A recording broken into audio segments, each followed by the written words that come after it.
You are now tuned into the truth frequency. We are TFR. TFR. Truth Frequency Radio. For this they willingly are ignorant of, that by the word of God the heavens were of old, and the earth standing out of the water and in the water, whereby the world that then was, being overflowed with water, perished. Welcome, friends. I'm your host, Zen Garcia. This is Secrets Revealed, and I'm honored to have as guests with me for the next 2 hours Timothy Alberino of Genesis 6 Productions. Timothy, are you there, brother? I am, Zen. Delighted to be with you. Oh, it's a great privilege.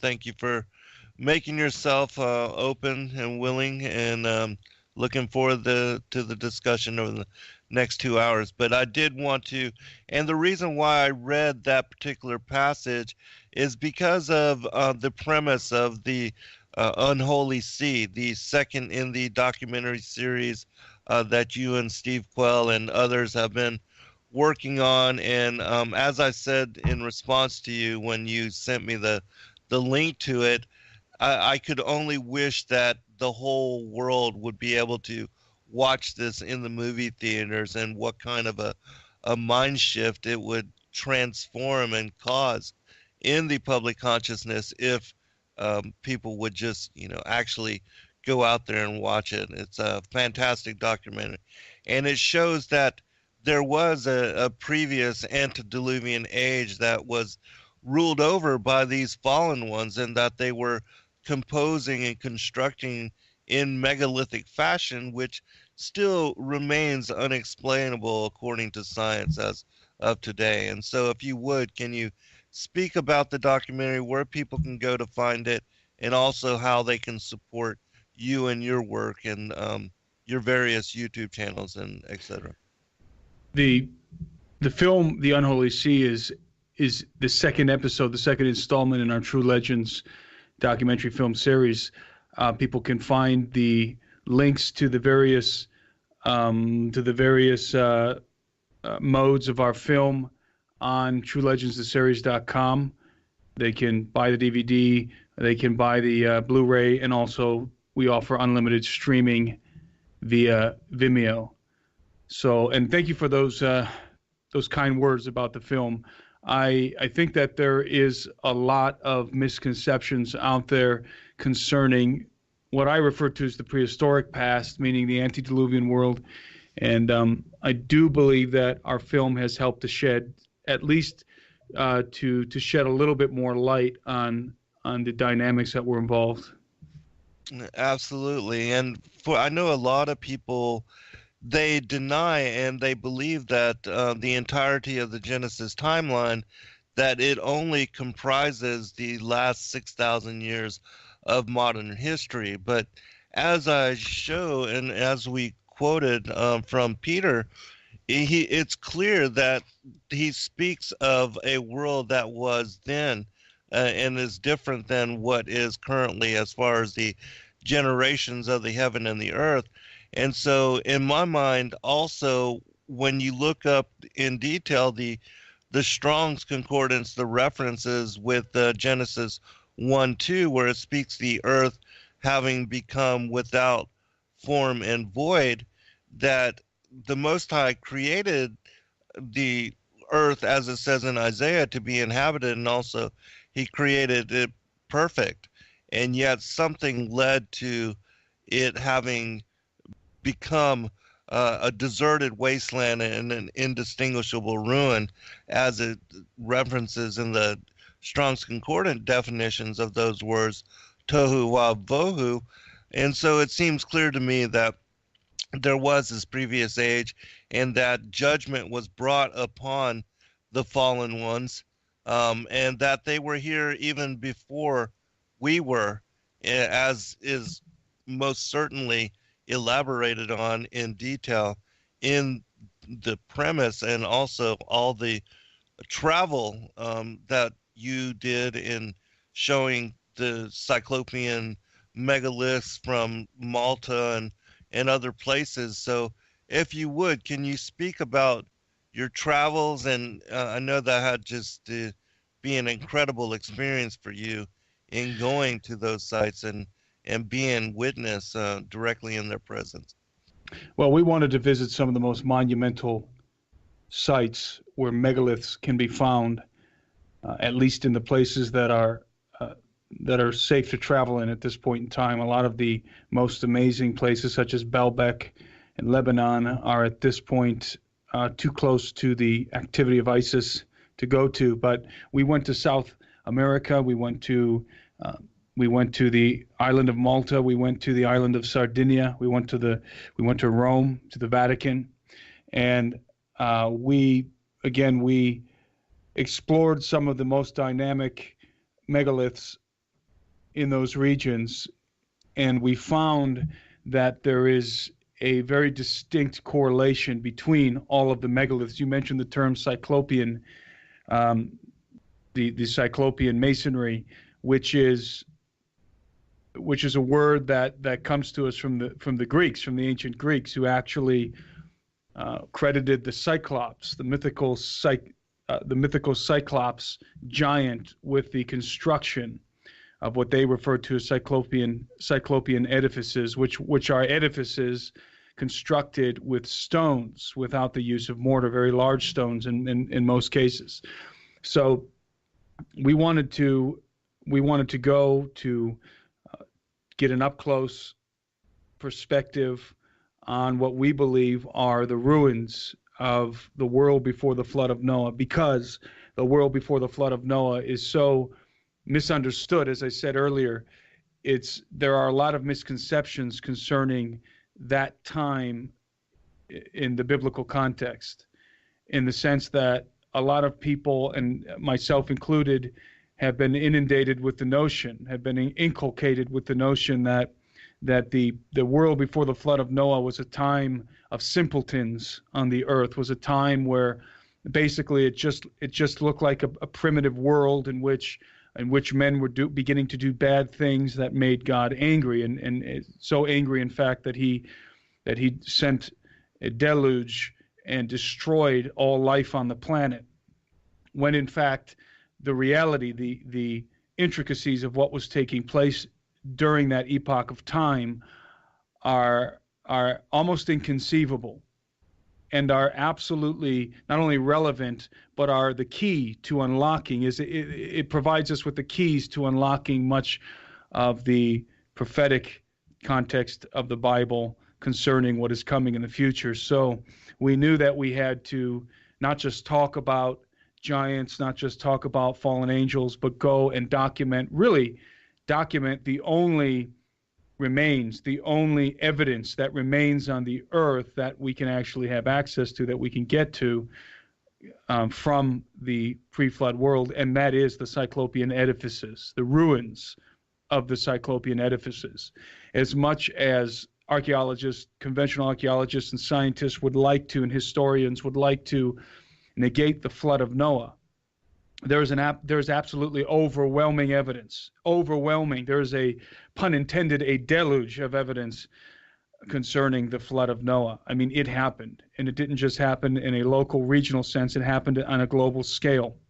Because if you go to Puno, if you go to the Altiplano of Peru and Bolivia, near the city of Puno, and you look at the ruins of Pumapunku in Bolivia, you find that the ruins are showing evidences that they were submerged in water. In fact, that they were torn to pieces, ripped apart, disheveled by a flood, by very violent activity of water. And it wasn't a local flood; it was a global flood. Because if you go to the other side of the earth and you go to Malta, you find the same evidence. Everything was at one time submerged beneath the waves of the ocean. If you go to the island of Sardinia, which is still in the Mediterranean, the Western Mediterranean, you find the exact same evidence. In fact, all over the earth. If you go to Baalbek, or even if you go to the far reaches of Siberia, you're going to find seashells. You're going to find the residue of creatures from the sea, the crustaceans and so forth, that have been preserved in the form of fossils, even on top of mountains. I mean, the flood, the flood of Noah, is a fact. It was recorded in this event. This great flood was recorded in the annals of many different high civilizations, ancient high civilizations on the earth, and in fact, in almost every ancient high civilization, primary civilization on the earth, along with the narrative of very powerful beings that descended from the heavens and their offspring that happened to be giants in almost every case, a variety of different kinds of hybrid giants, but giants nonetheless in every case. So, in almost every case, I should say. So the theme is persistent. It's prevalent across the globe. And so you start with the reality that the flood existed. Okay, as Bible-believing Christians, we can accept quite easily, in fact, it doesn't take much faith to accept the fact that the flood occurred. Then you have to ask the important question. The important question is, why did the flood occur? Is God so fickle that naughty behavior, let's put it in very nice terms, can result in the annihilation of not only almost total annihilation of not only the human species but every other kind of living thing on the earth? We know that it is much more than just your run-of-the-mill bad behavior.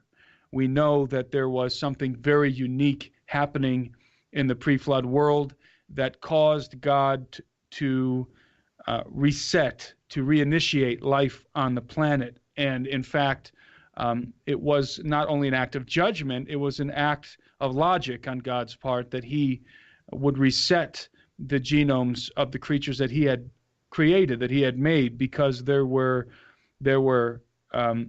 unsanctioned creatures that had been created through miscegenation, through the illicit activity of the fallen watchers. And we're not just talking about for a month or a year or a few years. We're talking about over 1,000 years.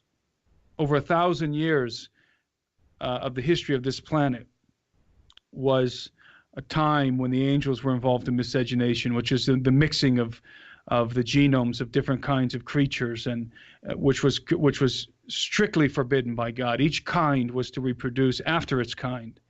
And so there was this monumental mess, this genetic chaos that ensued on the planet, in which all flesh, the Bible says, had corrupted its way on the earth. All flesh was corrupt. And if you take a look at the words that are involved in that language, you begin to realize that we're dealing with a genetic corruption, a corruption on the genomic level. And so there are many intricate pieces and parts to the pre-flood world that involve all kinds of sordid characters, not only the fallen angels, not only the watchers, as they're called in many of the ancient documents, extra-biblical documents, including the Bible and the book of Daniel. But you also have, which we discussed in a previous conversation, you also have the strange activity that was happening in the line of Cain without the advent of the watchers. I mean, even if the watchers had not descended to the earth, you still have to deal with this strange situation revolving around Cain and his descendants. Then you throw in the watchers on top of it, which I think you and I agreed last time we were talking, that Cain probably and his descendants probably had something to do with the descent of the watchers.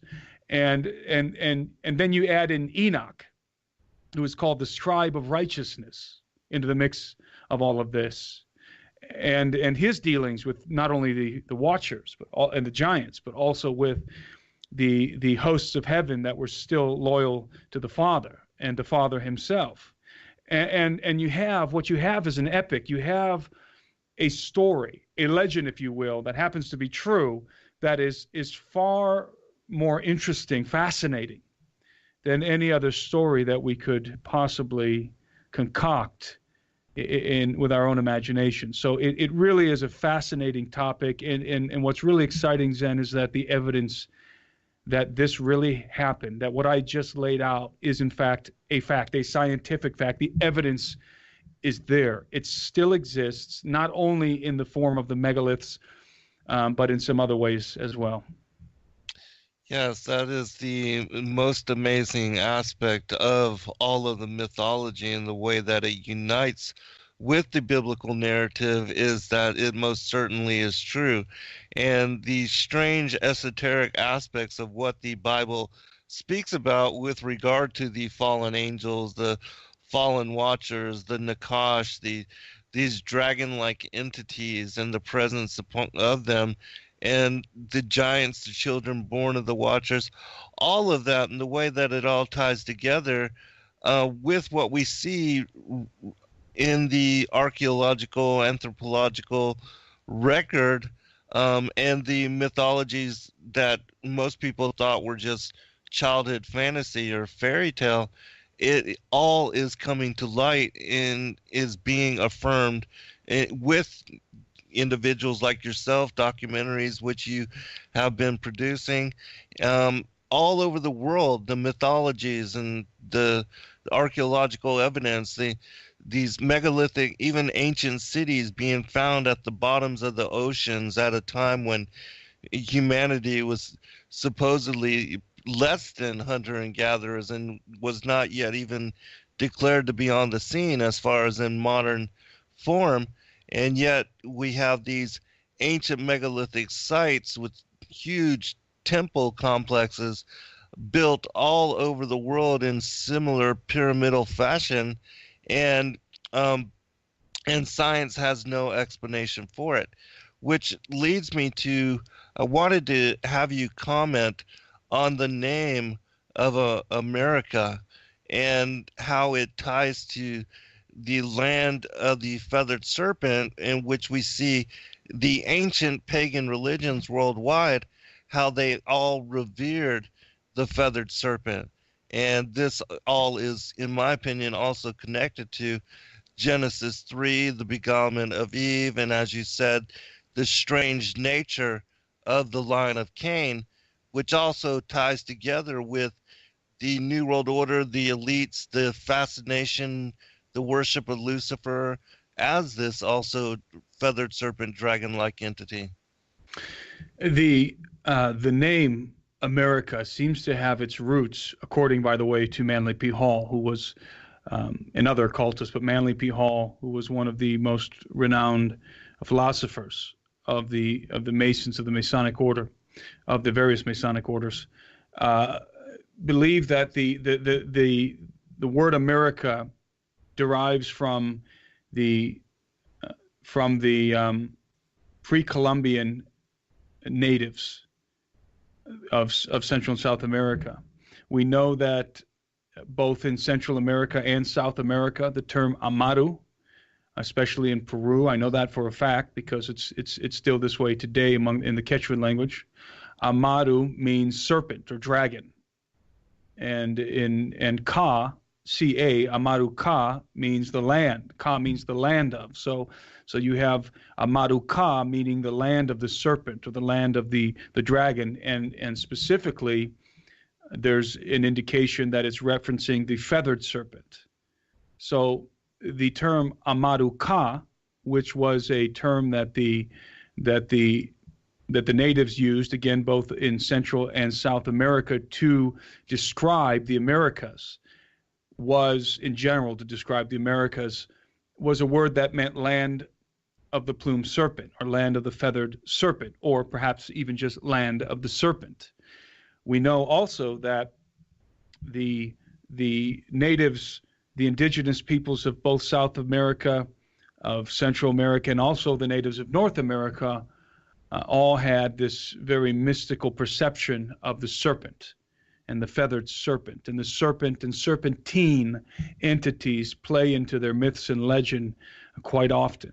So there is this very interesting connection between the occult mysteries of the occult mysteries of the Inca and of the Maya and of the Aztec and of some of the North American natives concerning the serpent, concerning the serpentine beings that came and taught their people civilization. Well, this is a very interesting legend, because you find that this legend reoccurs, just like the flood, just like the offspring, the gods descending from heaven, their hybrid giant offspring. This is one of those legends that you can find reoccurrent all over the earth, and it involves these serpentine-like creatures. Some of the legends reference these creatures as being entities that a race of serpentine entities that abide in the inner earth, below the surface of the earth.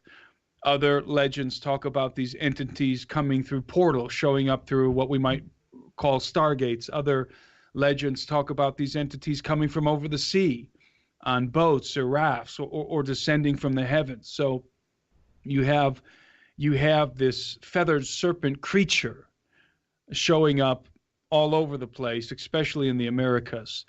And there seems to be a correlation. At least, again, Manly P. Hall believed that there was a correlation. The only reason I would reference Manly P. Hall is to demonstrate that the occult, the world of the mysteries, of the adepts of the mystery schools, in many cases, and I would say in most cases, have a better understanding of history than scientists, than the historians, than the archaeologists, because their history, their traditions, the traditions of the occultists go back further. They go back, in fact, all the way to the pre-flood time. So, but that is in no way an endorsement of the occult, because we have a better record, and it is the story, the narrative that is contained in the Bible is a better record. In fact, the occult record is oftentimes a narrative that comes from the rebels. It is a narrative, a perspective that comes from the fallen angels and from the rebels, the enemies of God. And so they don't deny that the Bible is true. They just take an opposing view to the God of the Bible and to the truths that are deliberated therein. So, Ameruca, the land of the plumed serpent. It seems that the United States, which was destined to become the new Atlantis, was named after the land of the plumed serpent, or was named in accordance with what the Native Americans themselves called their land, which was the land of the serpent, or the land of the plumed serpent, Ameruca. And there are different variations of it. So obviously, if you Spaniardize the word Ameruca, or if you put it into a more in English phonetics, you can easily derive America from Ameruca. And of course, we learned in school that America was named after Amerigo Vespucci, and there are a number of reasons why that is probably not the case. But it's very interesting when you think about the destiny of America, when you think about what the mystery adepts believe about America, when you take a look at Francis Bacon and the Rosicrucians and the New Atlantis. There is a lot of indication that there are many out there who believe that America is, in fact, and always has been, Ameruca, the land of the serpent, or the land of the plumed serpent, referencing specifically these beings. By the way, we're not just talking about regular snakes. The snake is symbolic of these entities, these serpentine creatures that are sentient, and you'll find that symbolism connected to these creatures all over the earth. Yes, and it also seems to be linked to how here we have the eagle as representative of America, but that seems to be tied to an even ancient, more iconic symbology, and connected to also the two-headed eagle of the Roman Empire. And I have discovered that it is also connected to the phoenix, which the phoenix is said to have been one of these feathered basilisks. So the same kind of thing. The dragon as a feathered serpent, a winged serpent, reptilian type of dragon-like entity. And so it seems even that iconography is all linked in similarity to what we are speaking about. Yes, and it's important to understand when considering the United States, when considering the destiny of the United States or the occult destiny of the United States, that there's always been a dichotomy here in this land. A dichotomy that began long ago with the colonization scheme under Francis Bacon, because it was Francis Bacon who initiated and managed the colonization scheme. When the Pilgrims were coming over, who were Puritans, at the same time, shortly after they arrived, Francis Bacon began to sow into the United States the different secret societies. All right, we'll be right back. We'll pick it up on the other side. All right, welcome back, everybody. Timothy, I want to give you a chance to finish up your thought, and then I'll bring up another. Are you there, brother? Yes, can you hear me?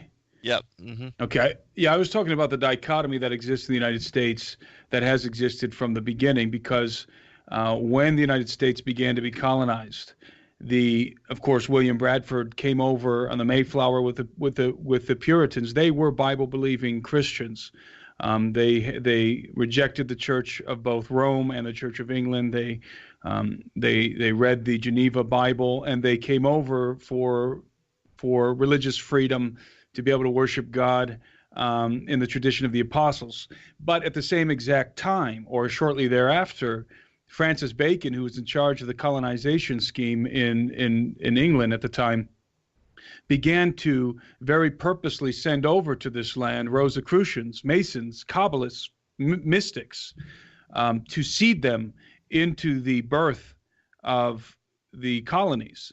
So that dichotomy has always existed between the faction on the one hand that consists of Bible-believing Christians who are trying to live in accordance with the scriptures and the tradition of the apostles, and then on the other hand, you have posers, you have occultists who pose as Christians. I mean, the Rosicrucians, their symbol is the Rosy Cross, and what the Rosy Cross represents is the symbol is a cross with a rose superimposed on top of the cross, and what that represents is the mystery schools. Basically, it represents Christianity that is superimposed by the mysteries. It is a mixture of Christianity and the mysteries, the occult. And that is the dichotomy that's existed in this country. You've had true Bible-believing Christians since the beginning, whom, the Puritans made a pact with God when they came over. They certainly endured many very difficult times in the early days of the colonies, and made a covenant with God here in America. And I believe that God honored their covenant and that God blessed their work. But then at the same time, you had the mystery schools that were at work, who were actively working to build a new Atlantis, a new occult empire, and ultimately enthrone the great philosopher king. So that's the dichotomy that's existed in the United States for a very long time. So when we talk about, since the beginning, so when we talk about the United States being Ameruca, land of the Plumed Serpent, it's not a fatalistic view. It's not, I don't hold the perspective, I don't hold the view that the United States is absolutely destined to bring about the rise of the Antichrist or something like that. I believe that the United States has been locked and will be locked for some time into the future, locked in a battle between the traditional Bible-believing faction and the occult faction. And at this point in time, unfortunately, the occult faction has definitely won over the culture. But that's a whole different conversation. So I don't want to go too far down that rabbit hole. Yes, there's a question from the chat room. Well, first they said that also with what we're speaking, there's connection to the flying fiery serpent as well. And I'll bring something up that Solomon had said in connection to the strangeness of these particular beings. But they wanted to ask you if you saw this presence being also part of Nimrod and the Stargate, the Tower of Babel, and were they instructing them on that particular construction and what you thought about its purpose? You mean the serpentine entities? Yes. Uh-huh. Well, I'll be honest with you. It's a confusing. These entities this is a confusing situation, because we have three paradigms that are at work whenever we look behind us into the past, going all the way back to Adam and beyond. We have a pre-Adamic paradigm, which obviously would indicate the time before Adam, the time before the human race showed up on the scene. We have a pre-flood paradigm, which would indicate the time from Adam to the flood of Noah, and we have a post-flood paradigm, speaking of the time from when the waters of the flood receded to today, to this very moment.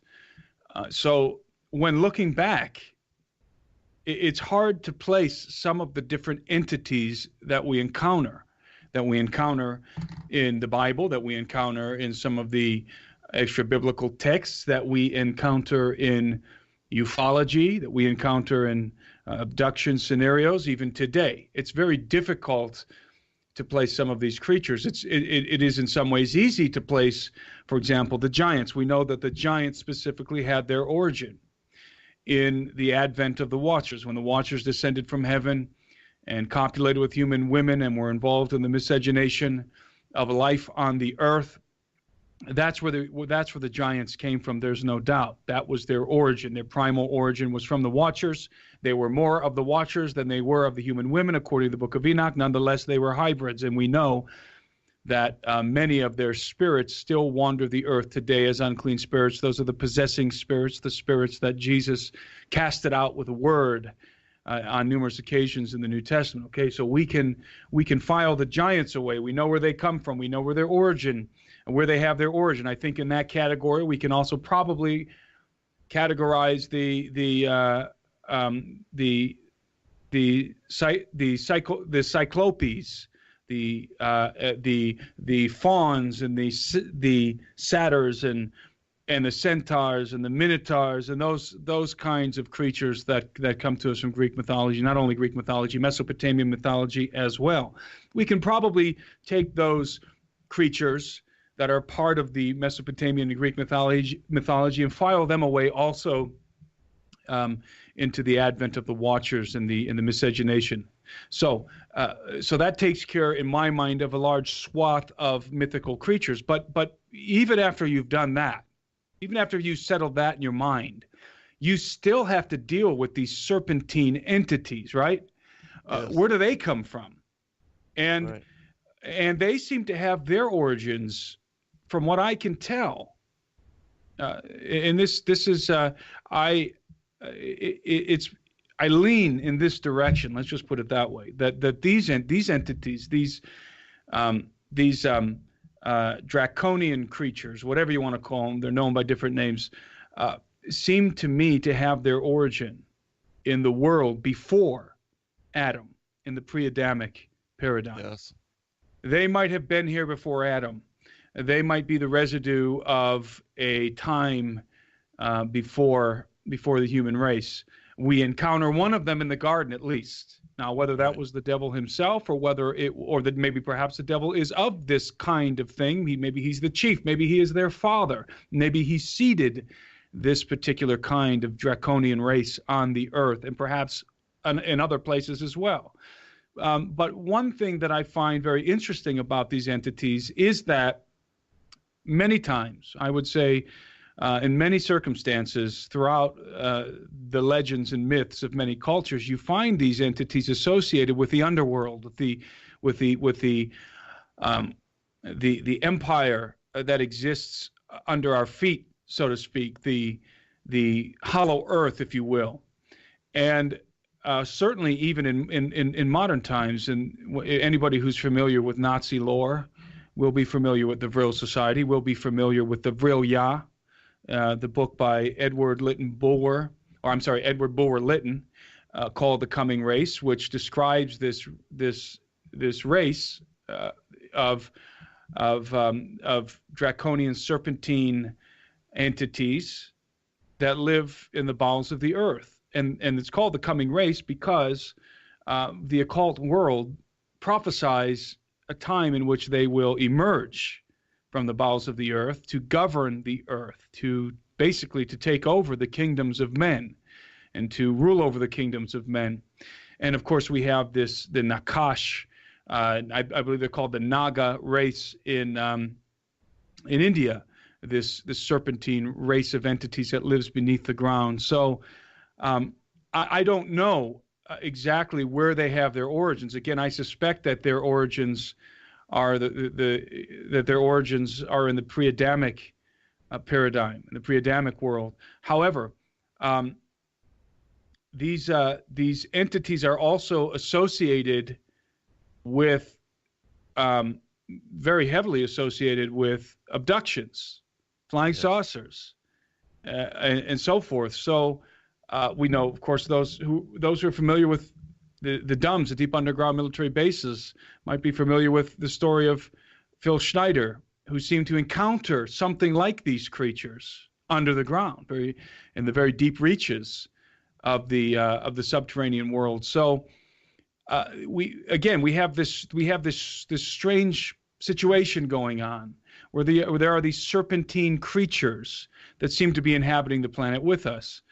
And so to answer the question, is it possible that they have been interacting with the human race since the beginning? I think it is not only possible, I think it is probable that the human race has had interaction with these creatures. But I also believe that there may be, and we might have talked about this before, I don't remember, but there may be a correlation between the judgment of the serpent in the Garden of Eden, where he is consigned to crawl on his belly and eat dust, and the idea that these creatures are consigned to the bowels of the earth, essentially eating dust beneath our feet. And so we may be looking at a situation in which these entities are confined to the bowels of the earth. They're confined to the subterranean world. They're not permitted to operate on the surface of the earth, or maybe they can't anymore. Maybe their physiology was changed. Something was changed in their genomes that no longer allows them to exist on the surface of the earth as they once did. That might be part of the judgment that not only befell the serpent in the garden, but his kind, his race, perhaps, or his offspring. So I do believe that interaction with these entities does happen. Did it happen specifically at the Tower of Babel? Did it happen with Nimrod? I have no idea. I can tell you that the Sumerian myths talk about an individual named Uana Adapa, who was a sage from the pre-flood world, who is, the story goes that he came out of the sea after the Great Flood. We're in a post-flood context now. He comes out of the sea, which I find very interesting, emerges out of the sea, and begins to reteach humanity some of what was lost before the destruction of the world in the flood, in the pre-flood world.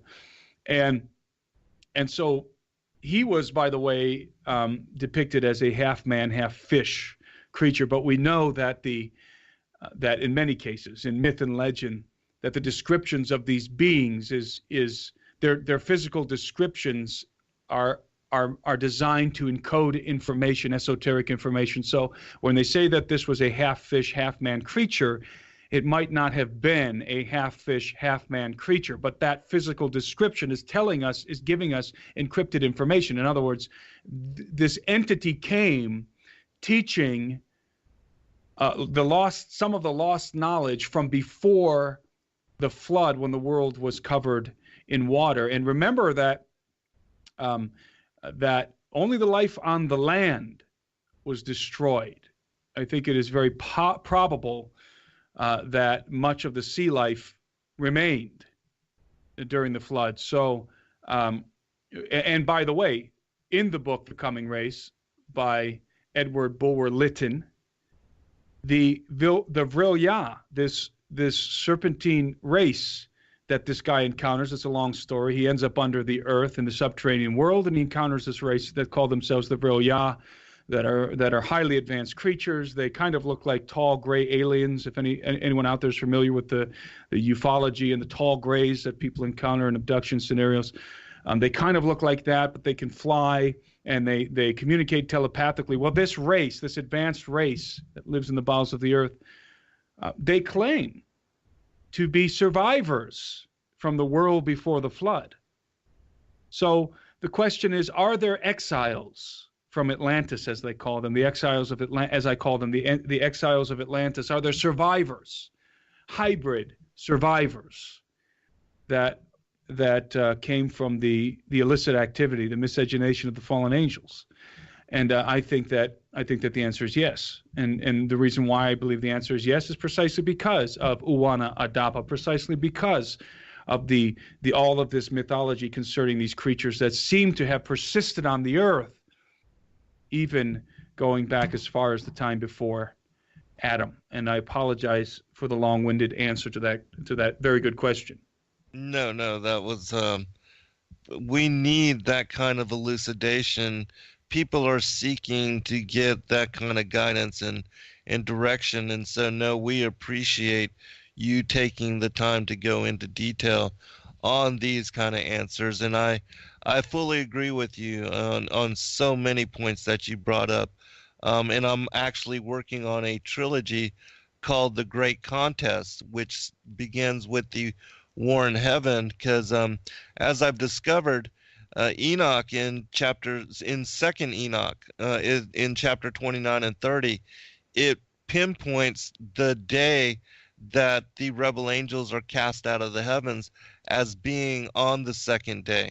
And so the timeline that is being laid out, and it also speaks about as the beginning of the war in heaven and the iniquity that was found within Lucifer, all occurred when Yeshua was revealed as the light of the world and given dominion, command over the hierarchy of the heavenly host. And that's when he becoming jealous, where it says in scriptures where the light and the darkness were separated, that this is when the forces of these celestial hierarchies, the angels and the angelic hosts, that they were divided and this war occurred, and then they were cast out on the second day. And so it also affirms, as we are speaking about here, that the rebel angels were cast out and were present here upon the earth prior to the sixth day creation and fall temptation of Adam and Eve and the beguilement of Eve and her impregnation with Cain. And the next aspect of the great contest would be the enmity between the seed of the woman and the seed of the serpent as it plays out. But that most certainly from the time of the second day to the sixth, that they were busy here upon the earth creating these megalithic sites, and also involved with the pre-Adamic humans that were already here.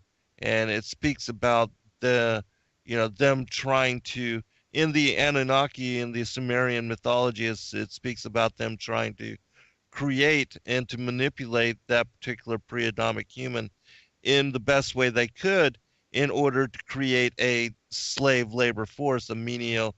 But most certainly this being didn't have the abilities, the capacities that Adam and Eve and all that we could and have accomplished since then. But they did make a type of slave creature out of this pre-Adamic being, and then they also incorporated the teaching of these pagan abominations, the victim blood sacrifice, children sacrifice, the cannibalism, the drinking of blood. All of that was also incorporated into the religions and the reverence of the fallen angels that were taught to the pre-Adamic peoples worldwide. And this is why we see reflected in the ancient religions the worship of the feathered serpent, and they're incorporating cutting out the still beating hearts and things of that nature, which most certainly the Most High, Yahweh Elohim in the Old Testament, he put a prohibition against such behavior. And we see this contest, this war between the pagan fallen angels and that of Yahweh Elohim and his chosen people, and Christ, the continuance with the war with the Pharisees, and the ongoing war now, even today, with the most of humanity and the New World Order elites, as they try to subjugate and push us towards recreating those paganized and abominable acts of worship and reverence that they were involved in all throughout history. And so I do absolutely believe that you are correct in your very precise and elaborate description of all the different creatures and the many different incursions, and the fact that we've been at war not against flesh and blood, but these powers, these principalities, rulers of darkness and wickedness in high places. And so, comment? Yeah, I think that when talking about the Garden of Eden and the beginning of the human race, I absolutely believe. I think it's very rational to believe in a pre-Adamic paradigm. In fact, I would go so far as to say that I think it's irrational not to believe in a pre-Adamic paradigm for a number of reasons. But I do also believe that Adam was the first man. I believe that the Bible is unequivocal when it, in that sense, that Adam, on that point, I should say, that Adam was in fact the first human being. Mm-hmm. But that doesn't mean that there were other sentient creatures, sentient entities before Adam. You have, of course, the question. I think we've probably talked about this before. The famous question: who did Cain marry, right, and who was he afraid of when right, he was banished from the family line, when he was banished from the clan, so to speak, of Adam?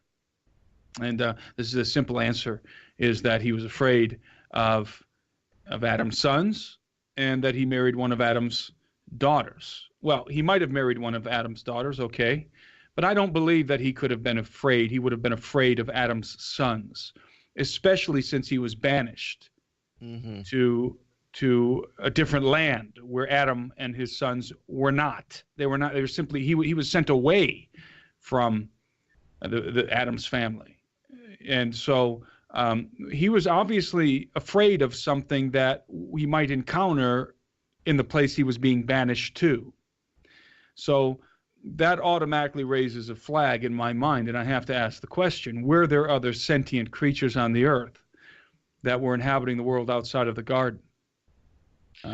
And I think that the simplest answer is yes. So yes. Then we have to. Then if you unpack that idea further, then you have to ask the question, well, what became of those peoples, those creatures? I don't believe they were human. I believe they were something other than human. Human beings. See, we sometimes tend to ascribe sentience, consciousness to the human race.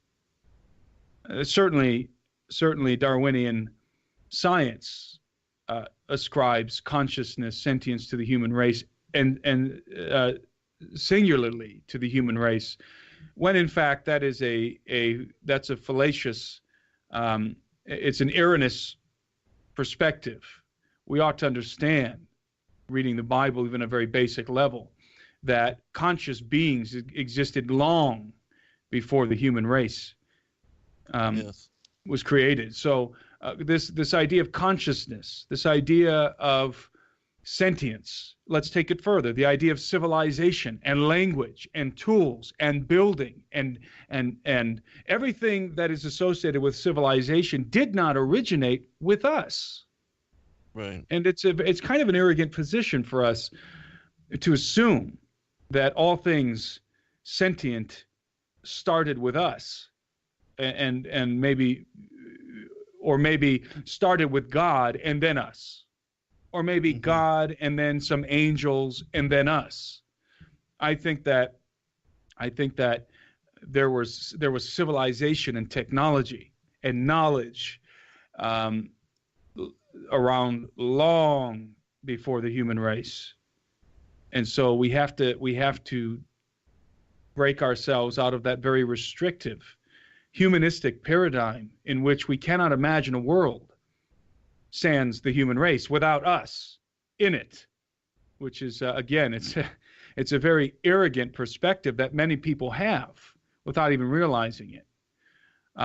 And it causes a lot of confusion, because when you take a look at anything seriously, whether it be history, whether it be archaeology, whether it be ufology, if you take a look at anything, whether it be the occult, you're going to quickly run into other sentients that are not us.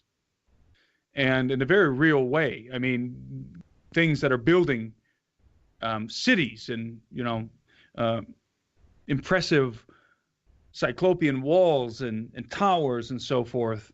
And then you're going to find that their bones have existed and have been discovered and have been secreted away, by the way, which is very much a part of the content of our last film, The Unholy See, that we talked about in the beginning, in the beginning of this conversation. So it's all very interesting. And again, just we got to be careful of a humanistic perspective of the totality of history. I fully agree. We'll be right back for second hour, everyone. All right, welcome back, everybody.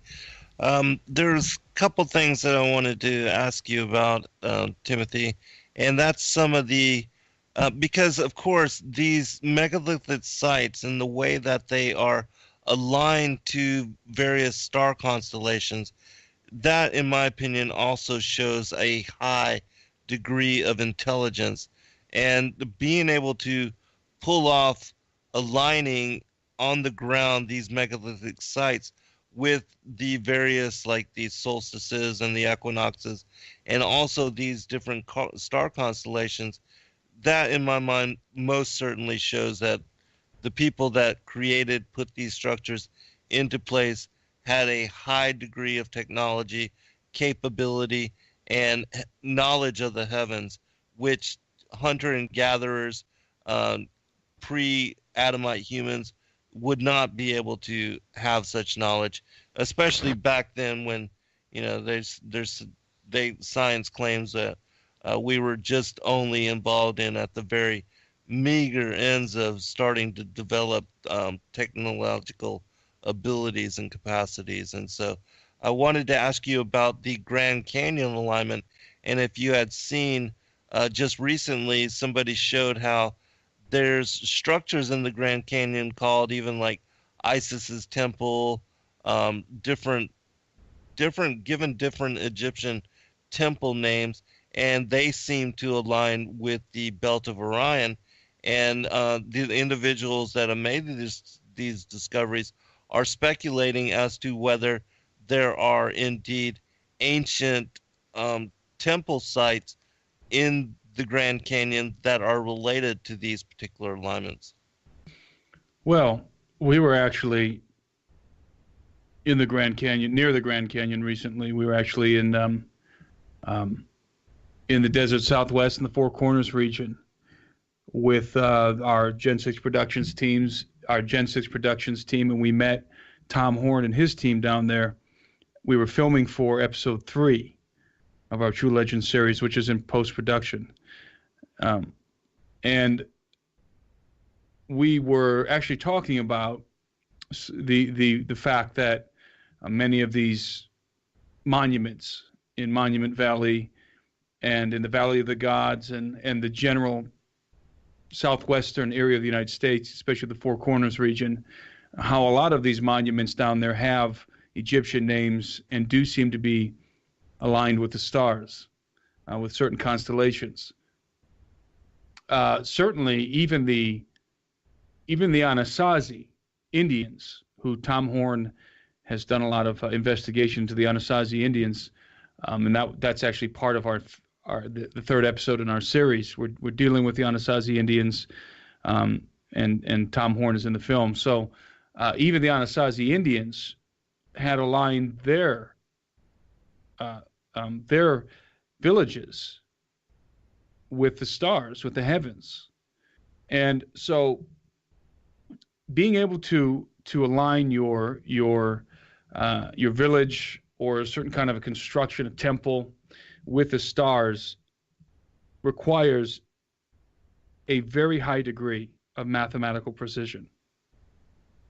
And we're talking about a degree of mathematical precision that we were only able to accomplish really after creating computer systems.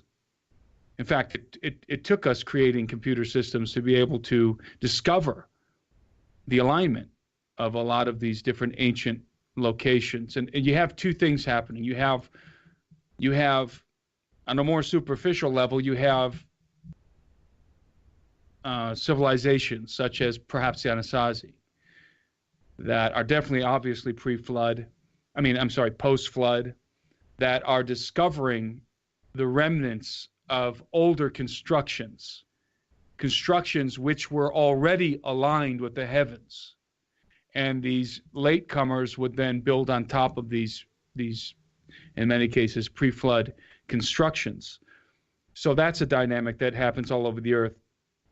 But when we talk about the pre-flood constructions themselves, or the constructions that were built from the ground up, aligned with the stars, there's no question that would have required an intimate knowledge of the heavens. I mean, far beyond just cosmology, just having an understanding of the constellations. These people had to have a high degree of mathematical capabilities. I mean, and in fact, today there's a dating process, a method for dating, especially megaliths, that's becoming widespread and very popular, and that's gaining credibility very quickly. And it is a method that dates a location based on the configuration of the constellations for any given date in history. In other words, if you look back 7,000 years, let's say, for example, the walls of Sacsayhuaman in Peru, and you look through, there's different programs now that you can do this with, and they're very easy to use. And they give very accurate information. So if you look back in time, you can find the different periods of time that different constellations might have aligned precisely with a cluster of megalithic constructions in any given area. And this method is being used, and it's becoming apparent that many, if not most, megalithic constructions around the earth are directly aligned with certain constellations. And I mean precisely aligned with certain constellations. So it's the old occult adage, as above, so below. Right. There was a reason why the ancients did this.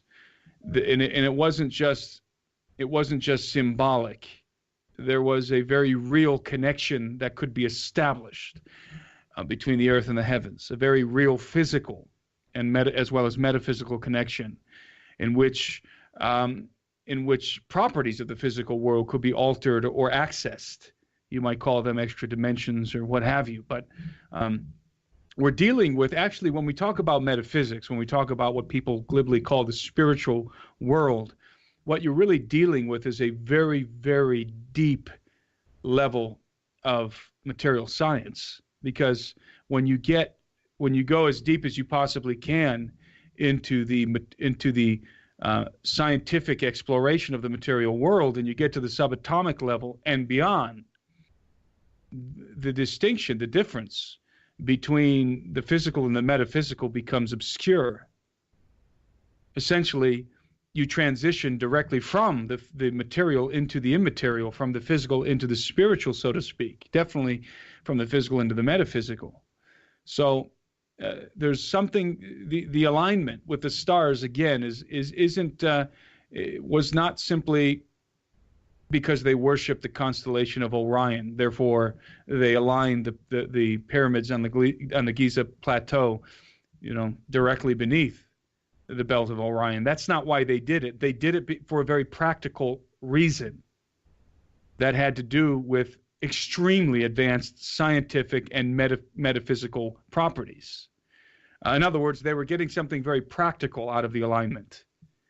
Yes, and tapping into something that we still don't as yet fully understand, but it seems Exactly. like the occultists most certainly understand more than we do the science behind all that, thus CERN, and thus them building on top of already very ancient sites. That's right. Even like as you depict in the Unholy See with the Vatican taking over some of these very ancient sites in South America, building on top of them, and then being able to clandestinely to investigate and to dig and do further introspection and also occult and ritualized practice with these particular areas and sites, and doing this all incognito in their churches and their underground labyrinths and catacombs and things of that nature.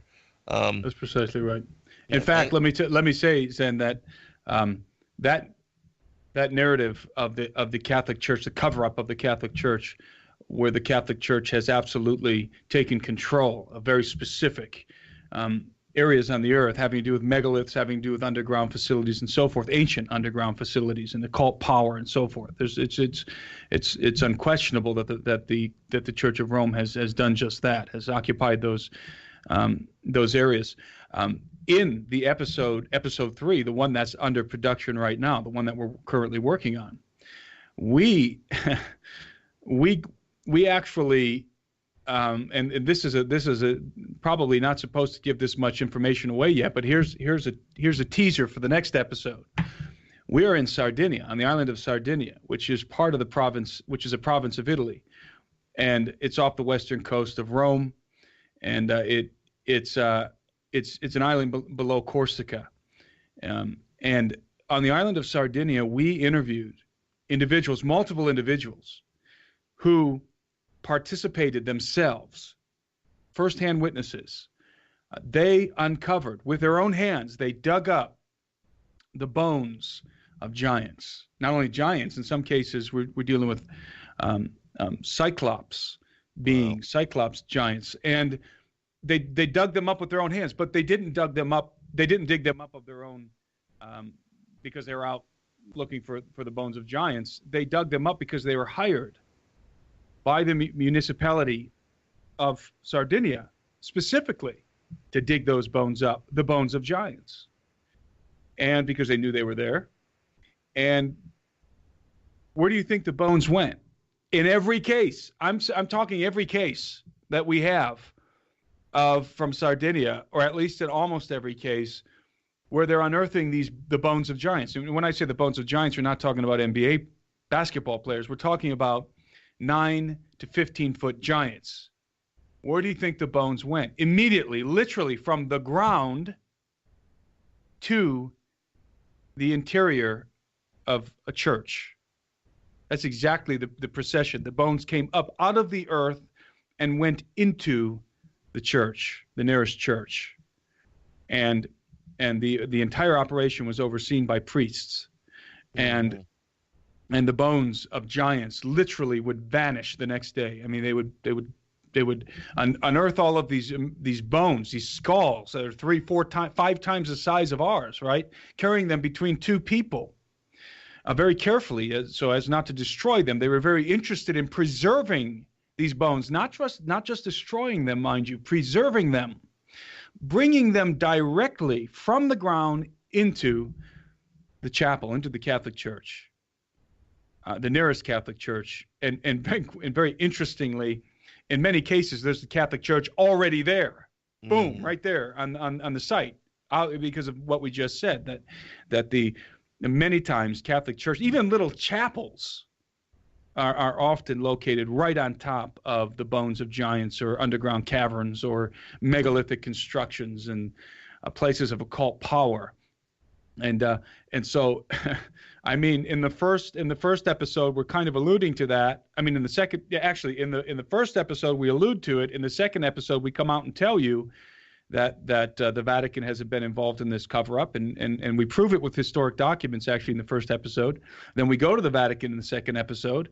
And then in the third episode, we're listening to Sardinian locals talking about unearthing these bones and carrying them into the church, where the priests are overseeing the entire operation. And of course, the bones are never seen again. So where do they go? I mean, where do they go? Obviously, they were preserving them. They're preserving them. They're very careful to preserve them. In fact, like when they would discover a skull, a giant skull, say 3 times the size of a skull belonging to a 15-foot tall giant or a 12-foot tall giant, they would the way that they were dealing with these skeletons was that they would have to pack earth into the parts of the skull that were cracked or broken, and they would have to sort of like fill in the gaps with clay, and then very carefully place the skulls and the bones onto whatever boards or whatever they were using to carry them. So they were very intentionally very interested in preserving the bones, preserving the skulls. And when I say they, I'm talking about the priests, because that was the end user, so to speak, of these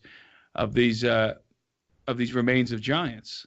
And in many cases, we're dealing with hazmat-like situations, men in black type situations, where the remains of giants would be discovered by people who were just haphazardly digging in their vineyard or something, and they unearthed, all of these giants, many of them in some cases, and suddenly somebody would come and demand that everyone stops working and vacates the area, and shortly thereafter, professional individuals show up, but the authorities show up from the capital. Cagliari is the name of the capital in Sardinia. The authorities show up and shut everything down, right? And then everything's gone the next day. Everything has been exhumed and is now gone.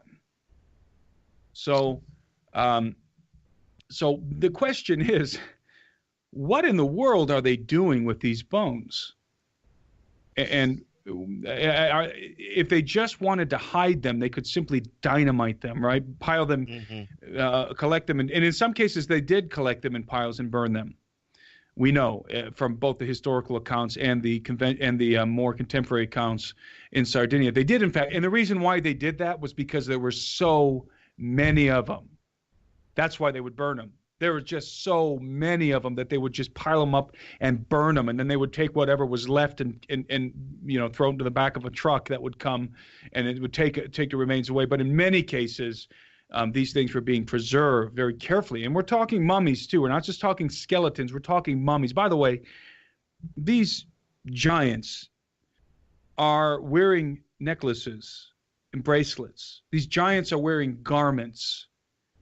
These are not mastodons. These are not giant sloths. These are not dinosaurs.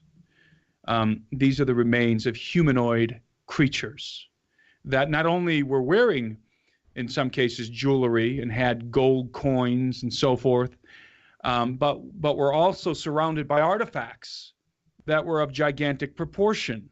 For example, large plates and forks and utensils that are 3 times, 4 times, 5 times the size of what we would use, obviously fashioned proportionally by their makers. And so it's very fascinating. It is very fascinating. And not only is there the question of the cover-up, the even more fascinating question in my mind is, what in the world are they doing with the remains of the giants? I mean, they're obviously not on display in a museum. Right. So so in my mind, there's the search for the occult knowledge. They want the knowledge associated with all of this. And so they want the DNA. I'm sure they're looking for DNA. I'm sure they're trying to extract the different strands of DNA belonging to the different races, species, if you will, of giants and hybrid creatures. What are they doing with them? We can only guess. I mean, we could speculate all day long, but and I'm sure they're also incorporating the remains of these creatures into their occult ceremonies. I think that's a given. Yes, absolutely. And they're probably being trafficked. In fact, I can say quite confidently that they are being trafficked. And when I say they, I mean the remains of giants and of other creatures are being trafficked in a black market. Let's call it a deep black market. That's deeper than the market in which human trafficking is taking place, or the trafficking of drugs. This is an even deeper market. This is an even darker market in which the bones and mummified bodies of giants and cyclopes and other hybrid entities are being bought and sold. By who? By whom is the question? And I asked that question in Sardinia, and the answer that I got from one of the individuals who dug a couple of skeletons up himself, 10 feet tall, his response was he believes he is of the persuasion that the Vatican and the Illuminati, the Masons and the Illuminati, are trafficking in these bones for occult purposes, in the remains of these giants and these other hybrid creatures. So it's very much an Indiana Jones type situation happening, but not the Ark of the Covenant, and not the Nazis, at least. Right. Not Nazis wearing swastikas, let's put it that way. And so instead of the Ark of the Covenant, picture skeletal remains of giants or cyclopes being trafficked and being sought after by agents from Rome, by perhaps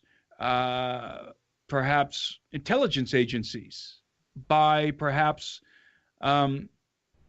individuals who are involved in black budget projects dealing with super soldiers. I mean, it's happening, and it's really bizarre. Yeah, I would say probably the full spectrum of, definitely the men in black are involved, and that even some of the wars.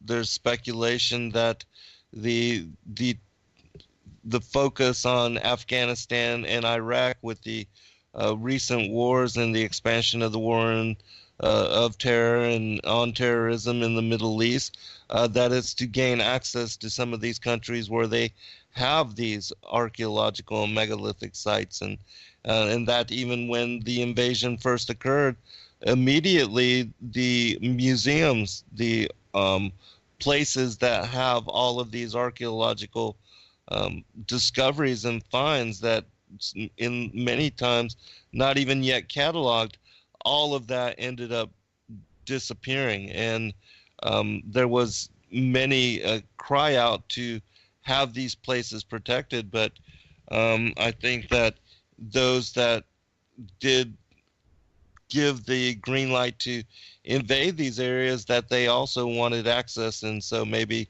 in that way prevented them being protected in any way.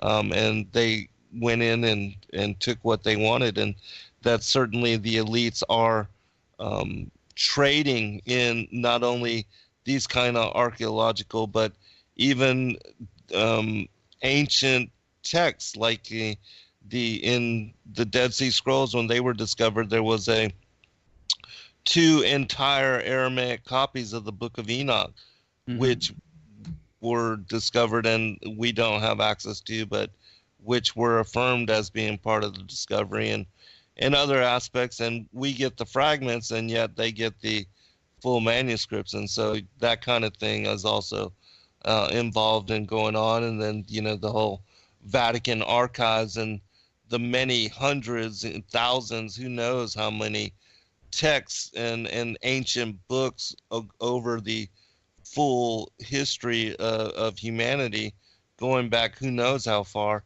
but that a lot of that material is also protected and kept and stored, and only for their eyes are privileged to access and study and look into some of that stuff. And but the public is kept in the dark, and so much even of what is discovered now, we are not privy to. I heard just recently there was a discovery of 70 metal books that date back to the time of Christ, and that have a lot of affirmation as to Christ being the fulfillment as far as the Savior, Messiah that the Jews were waiting for. And so there's a lot of stuff that is being hoarded, kept secret, and hidden from us. But I wanted to ask you about the encounters with living giants in this day and age, because you also covered this aspect of it, and this is quite an interesting story, and most certainly one that Steve Quell was in confident told about from different aspects, special forces, our military, high 5-star generals, or different individuals that have that kind of access to that kind of knowledge. Can you tell us of what you know of current encounters, and that these giants are still to this day and age in existence and part of the fabric of creation? We feature a story in the beginning of our film, The Unholy See, episode 2 of the True Legends documentary film series, of a pilot, an AC-130 pilot, active duty AC-130 pilot, who we interviewed, who was called into Bagram Air Force Base in Afghanistan to pick up some high-value cargo, in other words, confidential cargo. And he and his lift master, the lift master is the personnel that is in charge of operating the lift gate on the AC-130 to load and unload the cargo, flew into Bagram Air Force Base. I believe it was 2005. And they were met on the tarmac by individuals who they referred to thereafter as the babysitters. And the reason why they called them the babysitters was because they were assigned to accompany the cargo to its final destination. And I hear the music coming, so I can continue this on the other side. On the other side, yeah. We'll be right back, everyone, for final segment. All right, welcome back, everybody, for final segment. Timothy, I'm going to turn it back over to you, but if you would, please provide your website contact where people can go to find the documentaries, the various episodes, and support you in your work. TrueLegendsTheSeries.com. And also, I wanted to say that we're doing what we're calling a VIP expedition and conference, True Legends VIP expedition and conference to Cusco, Peru, in the month of June. So we're going to be going to Cusco, myself, Steve Quayle, and we're bringing in Anselm P. Rambla. If you've seen the Unholy See, you know who Anselm P. Rambla is. He's a internationally renowned researcher, explorer, investigator, and he's featured in our film, The Unholy See. He made some astounding discoveries in the Cusco region of Peru, specifically in Cusco, in the city of Cusco, in the Coricancha. And he proved that the underground system of tunnels, the underground world called the Shinkana by the natives in their Quechuan language in Peru, exists. He proved it scientifically, so he's going to be accompanying us. And we're going to be taking 20 guests on this trip. We are 2/3 full at this point. We have some room left if anybody's interested in going. It is a 5-star trip. So that means 5-star accommodations, five-star dining, and so forth. It's going to be a week long in the month of June. All the information for that trip is on our website, truelegendstheseries.com. You'll see it right on the front page. Also, if you want to get our films, it's all right there on truelegendstheseries.com. So anybody who wants to go, I encourage them to register as soon as possible. We have some spaces open, but like I said, we're about 2/3 full. So that's something exciting that we're doing in the spring, that we still have room for guests to accompany us. Awesome. Fantastic. If you would, please pick up with the story of the giants that are with us even in this day and age. Right.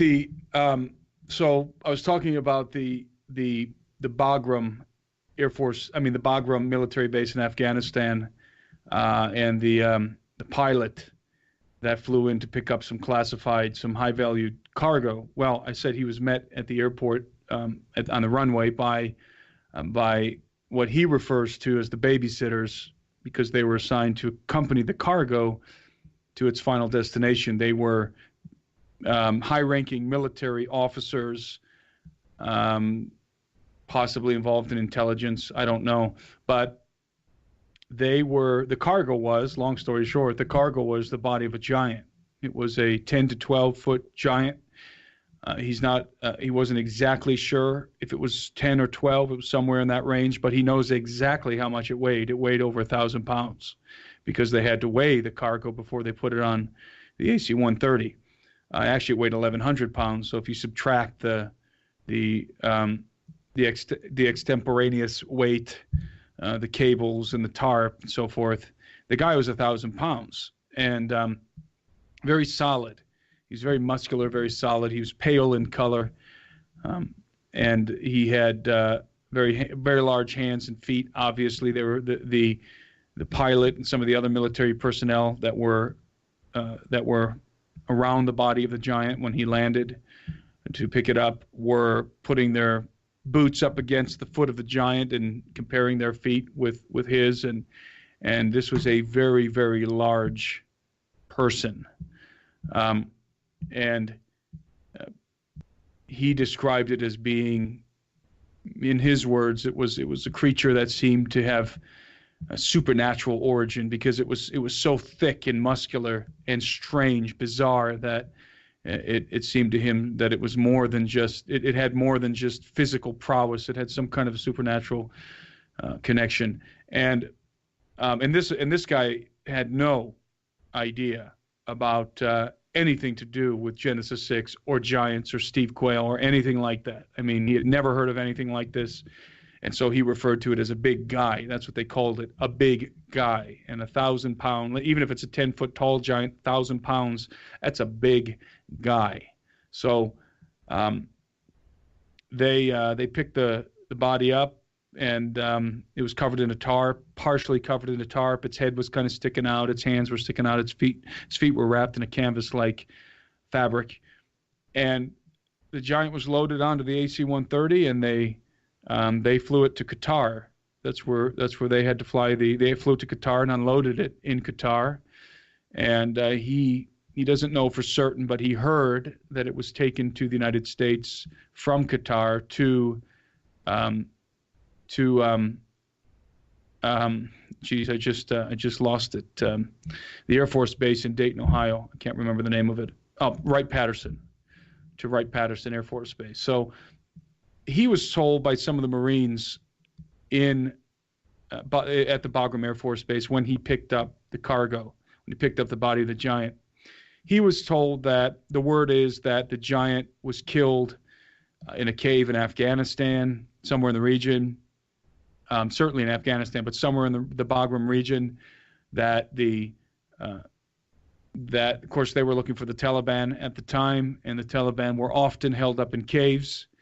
And there was a particular cave near a village, and the villagers were bringing food to the mouth of the cave and other items.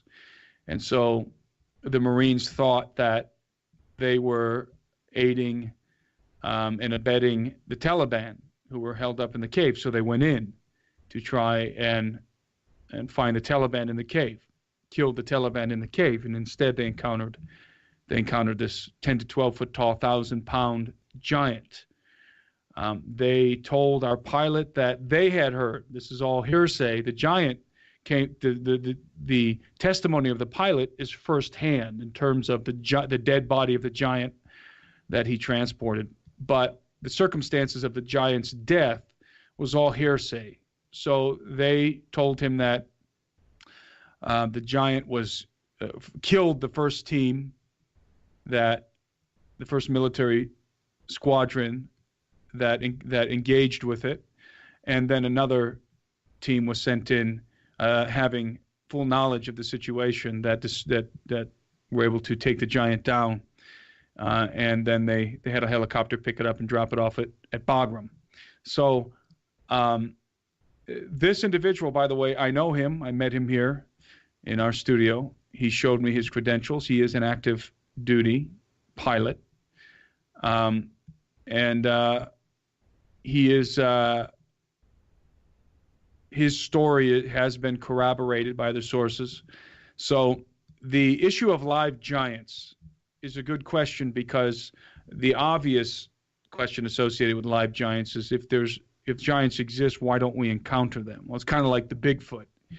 If the Bigfoot exists, why don't we encounter? The answer is that people do encounter giants, it's not an everyday occurrence, and it doesn't happen in places like Cleveland, Ohio, or Detroit or New York City. It happens in remote places like Bagram, Afghanistan. It happens in the jungles of the Amazon or in the Himalayan mountains, because remember, there was a mandate by God to Joshua and to Moses to destroy, to annihilate this hybrid race. I think that mandate still stands, actually.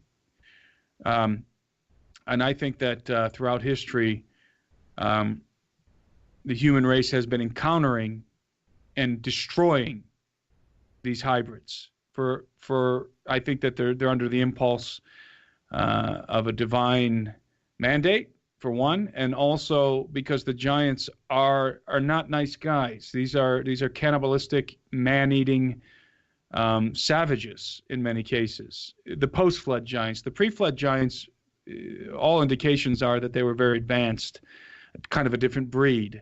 But post-flood giants, many post-flood giants, especially the contemporary accounts of post-flood giants, depict them as very savage creatures that are very strong and living in very savage conditions, such as the giant in the Bagram, in the cave in Bagram, Afghanistan, near Bagram, Afghanistan. So we're dealing with a situation that is very akin to the Bigfoot phenomenon. You've got to go to the remote places. By the way, contemporary sightings of giants are often associated with ancient underground passageways and caverns and underground cities and so forth. The subterranean world in general.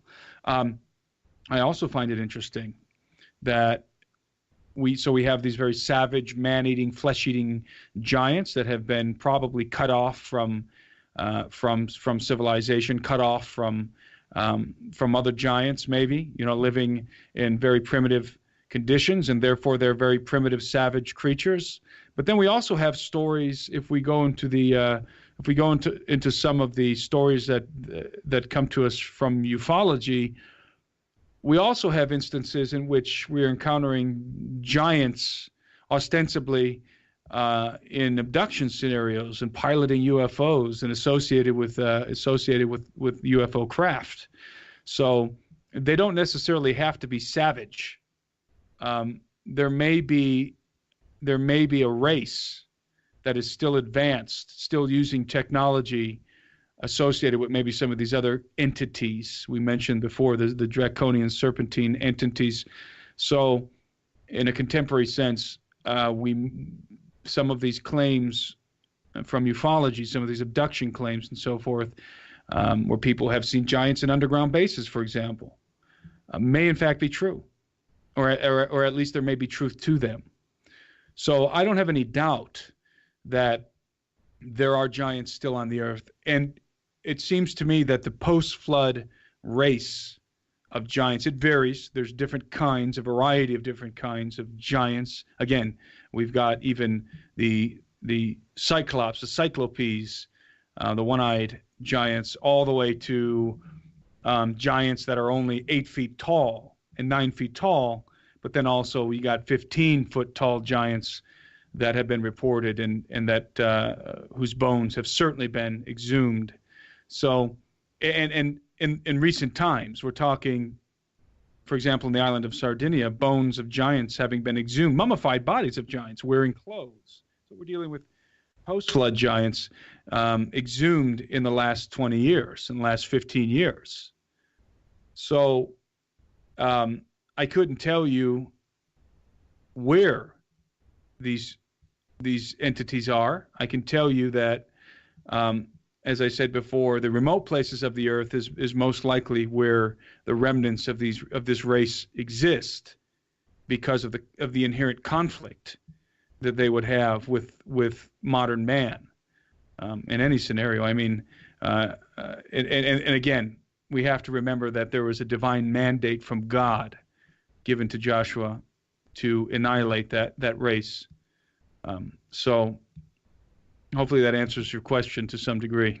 Yeah, it does, and we appreciate again your elaboration on that particular story, because it is fascinating, and it for those that doubt the validity of the Bible and its confirmation of the presence of these beings all throughout the annals of history, the fact that they are still being encountered in the world is most certainly verification and as to the veracity again of the scriptures as the word of God, and as also as being truthful. And so I think that's a very important story that people should know about.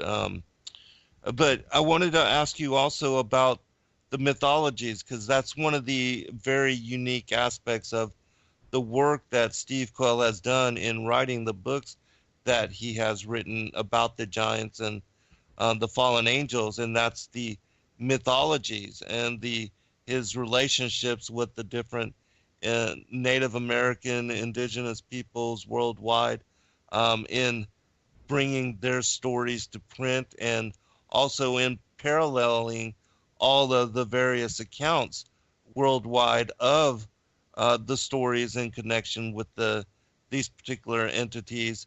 And so can you tell us about stories that you have heard as far as the mythological connections to the antediluvian sites, these cyclopean constructs, and just the various mythological accounts, some examples, if you would, that you could share with us of what you've encountered in Well, there are your many travels and have heard. There are many, many stories and legends of giants, both in more of a contemporary setting, recent history, and going back to the ancients. Steve did a great job in his book, Genesis 6 Giants, which is basically an encyclopedia of giants and legends of giants. Also, the book True Legends, which our documentary series True Legends is based on Steve's book, True Legends. In fact, our series is based primarily on 2 books. It's based on Steve Quayle's True Legends book and on David Flynn's work, the Cydonia, Secret Chronicles of Mars. And but specifically dealing with stories that I've personally encountered while in the field in these various locations. I spent a lot of time in Peru. I'm very familiar with some of the giant theology, the giant mythology in Peru, and what the Incas believed about the giants and the legends that they told concerning the giants. The Inca believed that giants once existed in the earth and that they were destroyed in a great flood, and that there was a race of lesser giants that were lesser in stature and in capacity, capability than the giants which were exterminated in the great flood. So the Incas view, and not only the Inca, but the other tribes too living in the region under the dominance of the Incan Empire, also shared the same views about the giants. In fact, what I find very interesting is that in Peru, most people who are familiar with the giant, the mythos of the giants in the United States, are familiar with the mounds and the mound builders, and the fact that Yes. in the 19th century there were many reports in the newspapers and so forth of people who were discovering bones of giants between 9 and 15 feet tall. I should say between 7 and 15 feet tall in these mounds, associated with these mounds, and these bones were subsequently confiscated by agents of the Smithsonian, the Great Smithsonian Cover-Up, as it is called in the United States. Well, in Peru, the natives used to worship the mounds because they believed that the bones of giants, I should say they knew that the bones of giants in many cases were buried within the mounds. And so the primitive mind of these natives, in the primitive minds of these natives, the giants were turned into mounds. That's why their bones were inside of them. But we know that, in fact, because of what we've discovered here in the United States, that the giants, at least a particular race of giants, had this custom of building these artificial mounds and turning and burying their family members or chieftains or whoever they were inside of these mounds. And so the Native Americans were encountering the very same thing in South America, which indicates that at least, as I said, there was at least one kind of race of giants that was practicing this burial technique. And so it wasn't unique to the United States. It was probably ubiquitous in the Americas. In fact, I find some of this evidence also in Sardinia, but that's so that's evidence that it might have occurred in Europe also. So there's all kinds of, whenever you find megaliths, you always find stories, legends of giants, always associated with megaliths, for two reasons. Number one, because the megaliths were discovered by the civilizations such as the Inca. They were not built by the Inca. They were not built, many of the megaliths, by the Aztec or the Maya. They were discovered. They were occupied by these later civilizations, the civilizations that discovered them. And they were built upon the ruins of many of these megalithic structures. The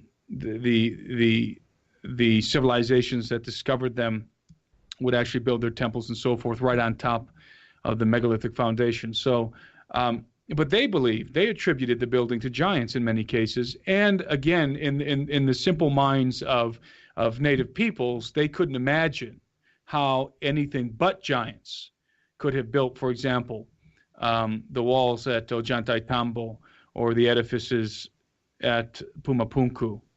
So did giants build all the megaliths? I tend to believe that that's too simplistic of an answer. I believe that in many cases, yes.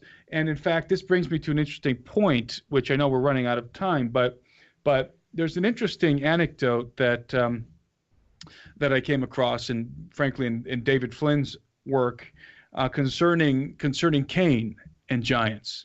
And it appears that there was a legend in Lebanon concerning the construction of Baalbek, which is definitely one of the most mind-blowing megalithic sites in the world. Some of the largest, if not the largest, megalithic stones are to be found in Baalbek. And the legends, and this was discovered by a French historian who worked in the area for some time and talked to the locals and tried to figure out what the traditional history was, the history according to the local populace concerning Baalbek. And what he found out was that legend says that it was Cain who built Baalbek, but he didn't build it alone. He employed giants to build it.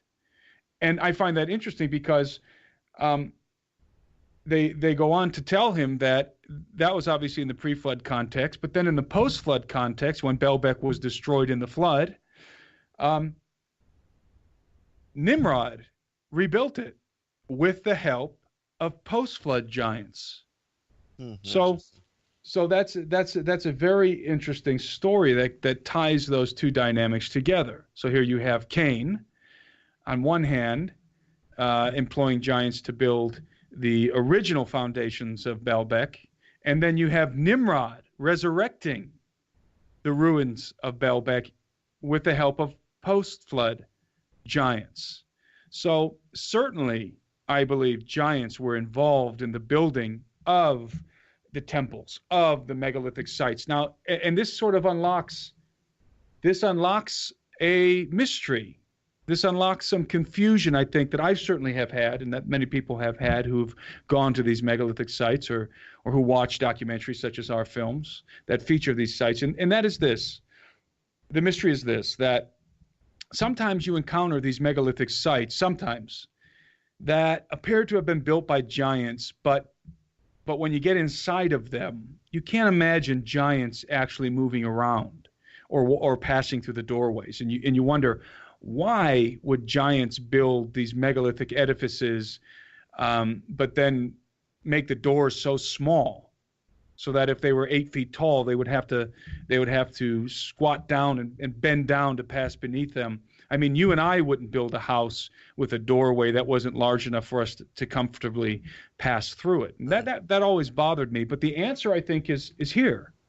I think the answer is in this anecdote from this French historian, whose name I would butcher. I think it's Alouf is his name. And the fact is that I believe that in many cases it was regular-sized people who employed giants to help them build some of these structures. So in some cases, I believe the giants themselves built the structures, and in other cases, perhaps many cases, it was individuals like Cain or Nimrod or others who came afterwards who employed the races of giants, who were renowned, especially the Cyclops, for their ability, for their craftsmanship and their ability in stone masonry to construct these edifices for them. So you have this duality, you have this situation happening on the earth where giants are building edifices for themselves in some cases, which directly reflect their own proportions, and giants are building these megalithic cyclopean edifices for others, for normal-sized people. And I think that that could possibly clear up a lot of confusion in some people's minds.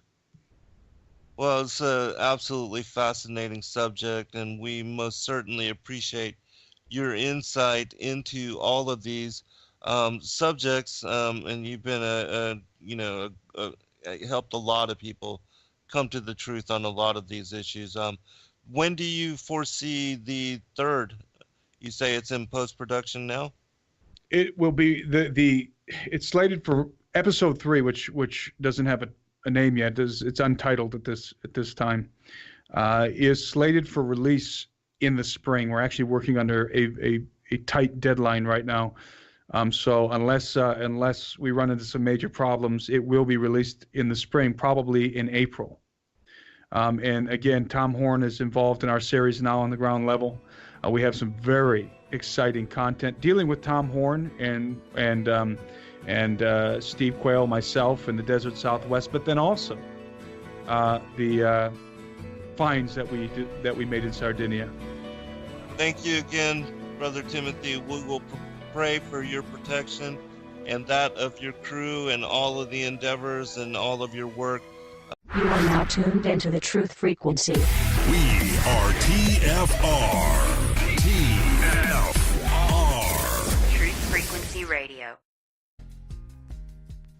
For this they willingly are ignorant of, that by the word of God the heavens were of old, and the earth standing out of the water and in the water, whereby the world that then was, being overflowed with water, perished.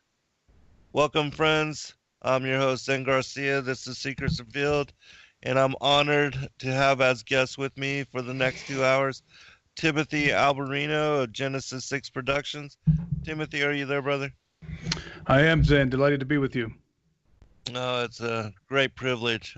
Thank you for making yourself open and willing, and looking forward to the discussion over the next 2 hours. But I did want to, and the reason why I read that particular passage is because of the premise of the Unholy See, the second in the documentary series that you and Steve Quell and others have been working on. And as I said in response to you when you sent me the link to it, I could only wish that the whole world would be able to watch this in the movie theaters, and what kind of a mind shift it would transform and cause in the public consciousness if people would just, actually go out there and watch it. It's a fantastic documentary. And it shows that there was a previous antediluvian age that was ruled over by these fallen ones, and that they were composing and constructing in megalithic fashion, which still remains unexplainable according to science as of today. And so, if you would, can you speak about the documentary, where people can go to find it, and also how they can support you and your work, and your various YouTube channels and etc. The film The Unholy See is the second episode, the second installment in our True Legends documentary film series. People can find the links to the various modes of our film on TrueLegendsTheSeries.com. They can buy the DVD, they can buy the Blu-ray, and also we offer unlimited streaming via Vimeo. So, and thank you for those kind words about the film. I think that there is a lot of misconceptions out there concerning what I refer to as the prehistoric past, meaning the antediluvian world. And I do believe that our film has helped to shed, at least to shed a little bit more light on the dynamics that were involved. Absolutely. And I know a lot of people, they deny and they believe that the entirety of the Genesis timeline, that it get an up-close perspective on what we believe are the ruins of the world before the flood of Noah, because the world before the flood of Noah is so misunderstood. As I said earlier, there are a lot of misconceptions concerning that time in the biblical context, in the sense that a lot of people, and myself included, have been inundated with the notion, have been inculcated with the notion that the world before the flood of Noah was a time of simpletons on the earth, was a time where basically it just looked like a primitive world in which men were beginning to do bad things that made God angry, and so angry, in fact, that he sent a deluge and destroyed all life on the planet, when in fact the reality, the intricacies of what was taking place during that epoch of time are almost inconceivable, and are absolutely not only relevant, but are the key to unlocking. It provides us with the keys to unlocking much of the prophetic context of the Bible concerning what is coming in the future. So we knew that we had to not just talk about giants, not just talk about fallen angels, but go and document the only evidence that remains on the earth that we can actually have access to, that we can get to from the pre-flood world, and that is the Cyclopean edifices, the ruins of the Cyclopean edifices. As much as archaeologists, conventional archaeologists and scientists would like to, and historians would like to negate the flood of Noah, there's absolutely overwhelming evidence. There's a, pun intended, a deluge of evidence concerning the flood of Noah. I mean, it happened, and it didn't just happen in a local, regional sense. It happened on a global scale. Because if you go to Puno, if you go to the Altiplano, Peru and Bolivia, near the city of Puno, and you look at the ruins of Pumapunku in Bolivia, you find that the ruins are showing evidences that they were submerged in water. In fact, that they were torn to pieces, ripped apart, disheveled by a flood, by very violent activity of water. And it wasn't a local flood; it was a global flood. Because if you go to the other side of the earth and you go to Malta, you find the same evidence. Everything was at one time submerged beneath the waves of the ocean. If you go to the island of Sardinia, which is still in the Mediterranean, the Western Mediterranean, you find the exact same evidence. In fact, all over the earth, if you go to Baalbek, or even if you go to the far reaches of Siberia, you're going to find seashells. You're going to find the residue of creatures from the sea, the crustacean, intricate pieces and parts to the pre-flood world that involve all kinds of sordid characters, not only the fallen angels, not only the watchers, as they're called in many of the ancient documents, extra-biblical documents, including the Bible and the book of Daniel. But you also have, which we discussed in a previous conversation, you also have the strange activity that was happening in the line of Cain without the advent of the Watchers. I mean, even if the Watchers had not descended to the earth, you still have to deal with this strange situation revolving around Cain and his descendants. Then you throw in the Watchers on top of it, which I think you and I agreed last time we were talking, that Cain probably and his descendants probably had something to do with the descent of the Watchers. And then you add in Enoch, who is called the scribe of righteousness, into the mix of all of this, and his dealings with not only the Watchers and the giants, but also with the hosts of heaven that were still loyal to the Father and the Father himself. And you have what you have is an epic. You have a story, a legend, if you will, that happens to be true, that is far more interesting, fascinating than any other story that we could possibly concoct with our own imagination. So it really is a fascinating topic. And what's really exciting, Zen, is that the evidence that this really happened, that what I just laid out is in fact, a scientific fact. The evidence is there. It still exists, not only in the form of the megaliths, but in some other ways as well. Yes, that is the most amazing aspect of all of the mythology, and the way that it unites with the biblical narrative is that it most certainly is true. And the strange esoteric aspects of what the Bible speaks about with regard to the fallen angels, the fallen watchers, the Nakash, these dragon-like entities and the presence of them, and the giants, the children born of the Watchers, all of that, and the way that it all ties together with what we see in the archaeological, anthropological record, and the mythologies that most people thought were just childhood fantasy or fairy tale. It all is coming to light and is being affirmed with individuals like yourself, documentaries which you have been producing all over the world, the mythologies and the archaeological evidence, these megalithic, even ancient cities being found at the bottoms of the oceans at a time when humanity was supposedly less than hunter and gatherers and was not yet even declared, and so forth, that have been preserved in the form of fossils, even on top of mountains. I mean, the flood, the flood of Noah, is a fact. It was recorded in this event. This great flood was recorded in the annals of many different high civilizations, ancient high civilizations on the earth, and in fact, in almost every ancient high civilization, primary civilization on the earth, along with the narrative